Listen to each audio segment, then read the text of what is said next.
जय श्री कृष्णा। आज planetary alignment technique part 4 में हम लोग बात करेंगे किसी भी प्लेनेट का स्ट्रेंथ कैसे देखा जाता है। आप कैसे जांच करोगे कि वो प्लेनेट स्ट्रेंथ होके मतलब शक्तिशाली होके बैठा है, चाहे वो आपके लिए मारक हो चाहे वो आपके लिए योग कारक हो। पहले और दूसरी बात है वो बाद में देखेंगे, पहले तो हमें पता होना चाहिए कि जो भी प्लेनेट है वो उसके पास स्ट्रेंथ है कि नहीं है। कभी कभार ऐसा देखा गया है कि बहुत सारे प्लेनेट एक साथ बैठने के कारण हम लोग उसका कॉम्बिनेशंस निकाल के गाइड कर देते हैं, बट उनका स्ट्रेंथ हम लोग चेक नहीं करते हैं। तो आज एक सिंपल टेक्निक मैं बताने वाला हूँ।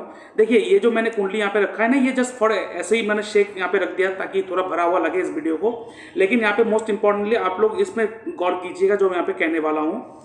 यहाँ पे देखिए, पहला पॉइंट में मैंने क्या बोला, एक प्लेनेट का अगर स्ट्रेंथ देखना है, उसका स्ट्रेंथ कब बढ़ता है? इन इट्स ओन राशि, मतलब ओन और फ्रेंडली राशि। अगर कोई एक प्लेनेट अगर अपने ही राशि में बैठा हो या अपने फ्रेंडली राशि में बैठा हो, जैसे कि अगर देखा जाए शनि जो है वो शुक्र के राशि में है, तो हम लोग कह सकते हैं कि यहाँ पे शनि बहुत बलवान है। अब यहाँ पे देखा जाए शनि 7वें घर पे और 8वें घर का मालिक है जो मारक है, ठीक है। तो ये मारक प्लेनेट बहुत ही बलशाली होकर बैठा हुआ है। तो ये बात का बात है कि वो मारक है या आपके लिए योग कारक है, बाद में देखेंगे। पहले हमें पता होना चाहिए कि कोई प्लेनेट का स्ट्रेंथ कैसे देखा जाता है। उसके बाद दूसरा पॉइंट क्या है, if located in A benefic और एक्सॉल्टेड राशि, हाईली पावरफुल। अब यहाँ पे अगर देखा जाए बृहस्पति एक्सॉल्टेड है तो हाईली पावरफुल है बृहस्पति यहाँ पे। तो यहाँ पे अगर देखा जाए बृहस्पति जो है वो 6ठे घर का मालिक है, तो 6ठे घर का मालिक क्या है? रोग ऋण शत्रु। अब ये रोग ऋण शत्रु वाले जो प्लेनेट का मालिक है वो बहुत ही ज्यादा पावरफुल होके बैठे, तो हम लोग कह सकते हैं कि इनको जो भी शत्रु मिलेगा that will be more powerful, बहुत पावरफुल उनको शत्रु मिलेगा। क्योंकि अब यहां पे क्या बोला, it located in A benefic और एक्सॉल्टेड राशि, ठीक। तो यहां पे इससे पता चल रहा है कि प्लेनेट का स्ट्रेंथ हमें देखने को कैसे मिलता है, ठीक है। उसके बाद बट यहां पे कुछ कुछ चीजें क्या है हमें देखना होता है कि if planet is in conjunct with his enemy planet the strength get greatly diluted. मतलब अगर वो प्लेनेट अपने ही राशि में बैठे या फ्रेंडली राशि में बैठे या एक्सॉल्टेड होके बैठे, हम लोग कह सकते हैं कि वो प्लेनेट के पास बहुत ज्यादा बल है, लेकिन अपने शत्रु के साथ बैठ गया तो उस पावर में थोड़ा डाइल्यूशन आ जाएगा, थोड़ा कम हो जाएगा उस पावर में। तो ये हमें ऐसे भी देखना होता है कि कहीं वो अपने शत्रु के राशि में तो नहीं बैठा है। अब अगर देखोगे यहाँ पे कि सूर्य एक्सॉल्टेड है, शनि भी एक्सॉल्ट है, बोथ आर पावरफुल, बट दोनों ही एक दूसरे को 7वें दृष्टि में देख रहा है, तो दोनों ही दोनों के पावर को मारकाट करने के लिए आतुर रहेंगे। तो अगर देखा जाए, जैसे कि मैंने बोला कि 6ठे घर का मालिक उच्च होकर बैठा मोस्ट पावरफुल, तो शत्रु भी बहुत पावरफुल मिलेगा। तो अगर अब देखा जाए यहाँ पे देखिए, दो एक्सॉल्टेड प्लेनेट एक दूसरे को देख रहा है, दोनों ही आपस में दुश्मन है।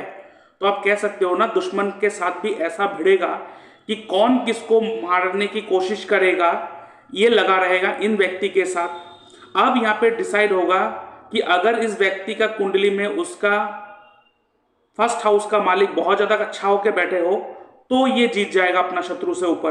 तो अगर देखा जाए इनका लगन है कर्क लगन, तो है चंद्रमा इसका मालिक, बैठा है जुपिटर के साथ, तो बहुत ज्यादा लगन जो है ना बहुत ज्यादा स्ट्रांग है, तो ये शत्रु से जीत जाएगा, ठीक है। उसके बाद देखिए, लेट्स से एक एग्जांपल ले रहे हैं हम लोग कि Saturn, Mercury, Ketu are together in a rashi, ठीक है। कहीं पर भी सैटर्न, मर्क्यूरी एंड केतु एक साथ बैठा हो, तो अब इस जगह पे अगर देखा जाए तो यहाँ पे क्या बोला, here's the Saturn and Mercury are friend, तो ये दो फ्रेंड है।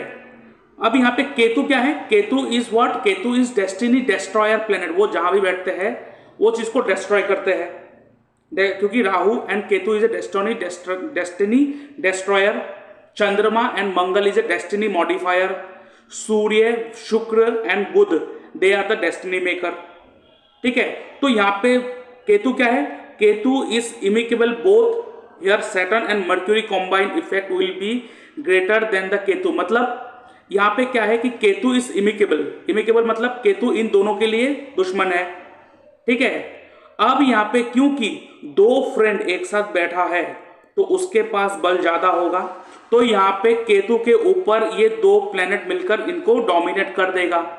तो इस जगह पे हमें बल देना पड़ेगा इन दोनों प्लेनेट को, लेकिन वो देखा जाएगा मारक है क्या है वो बाद में।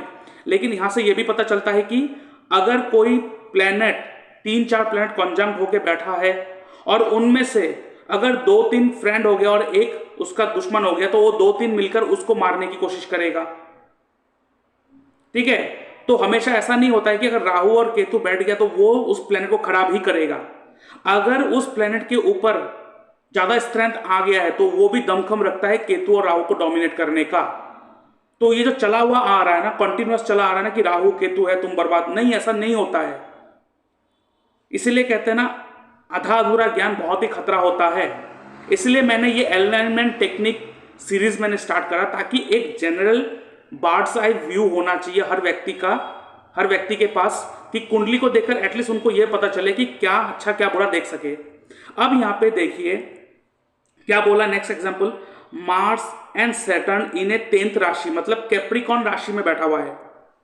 कैप्रिकॉन राशि में मार्स एंड सैटर्न साथ में बैठा हुआ है। अब यहां पे मार्स एक्सॉल्टेड है, एंड यहां पे क्या बोला गया था कि exalted planet is highly powerful, और Saturn in is own sign, तो यहां पे सैटर्न भी बहुत पावरफुल है। ठीक है, but being with Mars Saturn become weak, मतलब क्योंकि सैटर्न मंगल को पसंद नहीं करता है, ये अपने राशि में बैठा है, बट यहां पे मंगल एक्सॉल्टेड है, exalted planet gets more power, तो यहां पे शनि क्या हो गया, दब गया है। तो यहां पे शनि का क्या हुआ, पावर बहुत ज्यादा वीक हो चुका है, क्योंकि एक्सॉल्टेड प्लेनेट का बहुत ज्यादा बोलबाला रहता है। तो हमें देखना पड़ेगा, अगर शनि योग कारक है तो उसको बल देना पड़ेगा। ठीक है, ऐसे ही और एक एग्जांपल लेते हैं, यहाँ पे मैंने लिखा नहीं है। जैसे कि मान लेते हैं कि जुपिटर एक्सॉल्टेड है, यहाँ पे जैसे देखा जाए जुपिटर एक्सॉल्टेड है और चंद्रमा यहाँ पे नहीं है। ठीक है, अब यहाँ पे मान लेते हैं राहु बैठा हुआ है, तो यहाँ पे क्या हुआ, ये एक तरह का गुरु चंडाल योग भी बना रहा है। तो यहाँ पे क्या कह सकते हैं हम लोग कि इस व्यक्ति का, क्योंकि राहु बैठा है, राहु एक गुरु चंडाल योग बना रहा है, तो यहाँ पे जुपिटर एक्सॉल्टेड होने के बावजूद भी ये राहु जो है ना, इसके पावर को बहुत ज्यादा घटा सकता है, डाइल्यूट हो सकता है। क्यों, यहाँ पे क्या बोला, if a planet is in conjunct with his enemy planet the strength gets greatly diluted. ठीक है, अब ऐसे देखा जाए, जहां पे मैंने बोला मंगल जो है 10वें राशि में उच्च है, प्लस वहां पे शनि भी है, और शनि अपने ही राशि में है, तो यहाँ पे मंगल उच्च होके बैठा है, बट यहाँ पे शनि के कारण मंगल के एनर्जी में डाइल्यूशन आना चाहिए था, लेकिन मंगल के ऊपर डाइल्यूशन नहीं आया है एनर्जी में, उल्टा शनि के ऊपर डाइल्यूशन आ गया। क्यों, क्योंकि मंगल जो है वो शनि को पसंद, मतलब सॉरी, मंगल जो है वो शनि को अपना दुश्मन नहीं मानते हैं, बट शनि मंगल को दुश्मन मानता है। सो यहाँ पे अनकंफर्टेबल कौन है, मंगल होने के कारण शनि, इसीलिए शनि अपना जो पावर है वो खो बैठेगा। तो इस तरह से अगर आप कुंडली को देखोगे तो आपको जजमेंट करने में बहुत ज्यादा आसानी होगा। सो आई होप कि आपको ये बहुत ज्यादा बेनिफिशियल लगा, और अगर आप एस्ट्रोलॉजी में इंटरेस्टेड हो और आप एस्ट्रोलॉजी सीखना चाहते हो तो आप मुझसे जुड़ सकते हो। और अगर आपको अपॉइंटमेंट बुक करना है, अपना कुंडली एनालिसिस करवाना है, उसके लिए भी आप अपना अपॉइंटमेंट बुक कर सकते हो। आगे आप देख लीजिए, वीडियो में मैंने एक्सप्लेन करके रखा है कि कैसे आप अपॉइंटमेंट बुक कर सकते हो, और उसके साथ साथ आप एस्ट्रोलॉजी कोर्स में भी कैसे ज्वाइन कर सकते हो if you are interested then.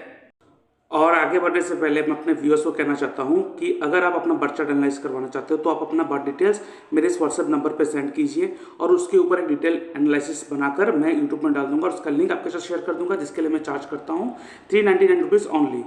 उसके साथ साथ अगर आपका जो डाउट है, आपके पास कुछ स्पेसिफिक सवाल है जो आप मुझसे पूछना चाहते हो, तो आप फोन कॉल अपॉइंटमेंट बुक कर सकते हो। इसके लिए मैं चार्ज करता हूँ 631 रुपीज़ ओनली।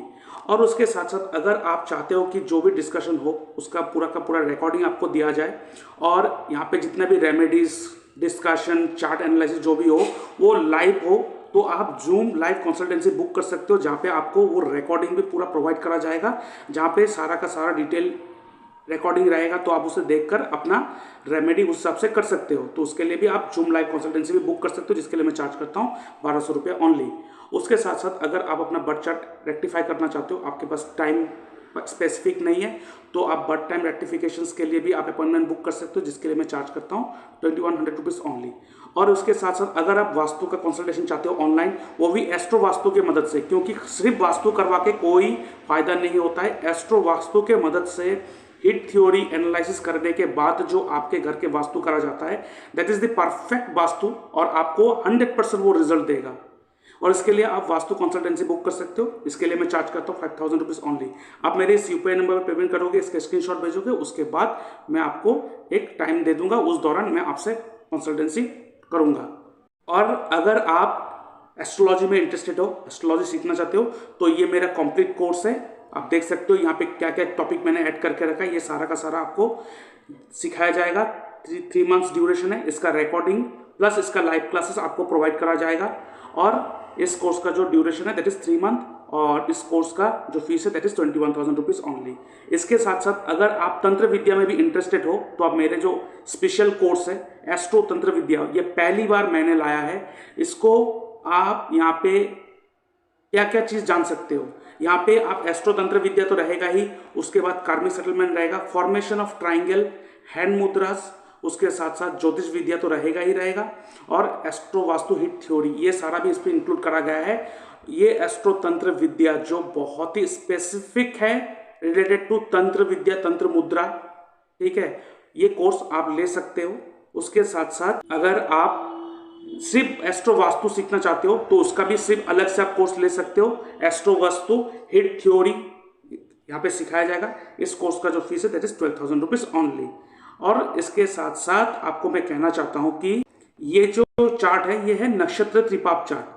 ये बहुत ही इंपॉर्टेंट चार्ट है, बहुत ही स्पेसिफिक चार्ट है। ये आपके वर्ष फल को दिखाता है, हर साल आपके लिए क्या लाएगा, क्या नहीं लाएगा, क्या होगा आपके साथ, अच्छा बुरा सब कुछ ये दिखाता है। इसका जो एक्सप्लेनेशन है, वो एक्सप्लेनेशन वीडियो मैंने डिस्क्रिप्शन बॉक्स में लिंक देके रखा है, वहां पे जाके उस वीडियो को देख के पूरा एक्सप्लेनेशन देखने के बाद आप इस चार्ट को परचेस कर सकते हो। और ये चार्ट हर किसी के साथ रहना चाहिए, नहीं तो बहुत सारे लोगों के लाइफ में प्रॉब्लम आता है बिकॉज ऑफ नॉट नोइंग कि उसके नक्षत्र में क्या हो रहा है, नक्षत्र के लेवल पर क्या हो रहा है।